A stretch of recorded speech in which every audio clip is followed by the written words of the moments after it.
My condolences to the family of those that have been sexually molested and have lost their life. Most especially to this Ochaya Ogbanje. When things like this happen, people come out on social media, make it look as if they don't have anything like that happening in their own community. In Nigeria, beginning Lani and finishing. I've seen a case of rape that at the end of the day, when you try to report, there are elders in the family, the grandpas and the grandma, who will say, and that person that has been sexually molested or has been raped would find it very difficult to survive. I think one thing I would like our lawmakers to do is the next law you make about anybody who finds pedophile attractive, please, can you give us the opportunity to cut that thing to 1 inch? I can remember a day when one of my neighbor was very ill and I had to take care of a 6-month-old girl child. I could not clean her up because she was too tiny and that place was too tiny.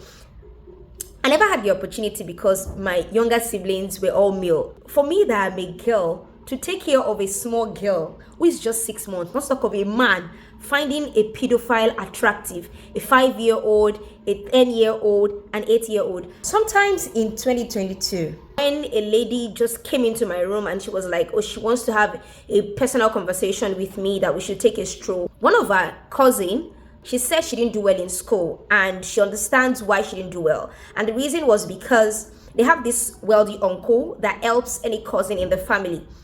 Unfortunately for them in the family, this uncle has one of his son who actually molests his cousins and the family knows about it. She said it happened to her. That was how she knew that the same thing had happened to her cousin who was just 13-year-old. The girl child in question, with the help of one of my friends who happens to be an advocate, she's actually a rape victim. She was able to overcome it personally because even she could not tell her parent because when her elder sister told their dad that their lesson teacher sexually harassed her, the dad, middle of the night, beat the elder sister before she became a counselor. When one of the staff at her dad's place of work actually molested her, she could not go home to tell her dad that she was being raped. I have a 40-year-old guy who confided in me and told me he was never going to get married because of the trauma. To the story of this girl child, when I tried to come in with the help of my friend, the grandma was like, family meeting and sort it out. Leaving the girl in trauma, leaving the guy to move freely in the society and the family. And then these two girls in the family, how do you expect them to see their cousin and feel, okay, this is my cousin, my cousin has once or twice sexually harassed me? If you orúkọ ilé lẹ̀, ẹ jẹ́ kí orúkọ ilé kó wà níbì kan. Ọmọ tó bá ṣe nǹkan tí kò yẹ kó ṣe nínú family, ẹ punish ẹ.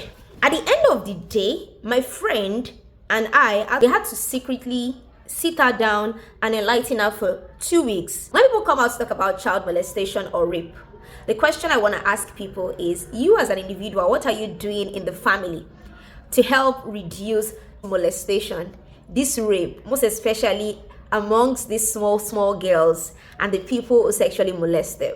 I think these pedophiles, the people who find young people, who find them attractive, we need to start cutting their thing off, as in to 1 inch. So toba could be 1 inch, or you want at this point to 1 inch. Until then, grandmas and grandpas, tí ẹ fẹ́ kí orúkọ family kí ó bàjẹ́, tí ẹ sì ń fọwọ́ bo ìwà burúkú, ẹ̀yin nìyẹn, Ọlọ́run nìyẹn, ire o.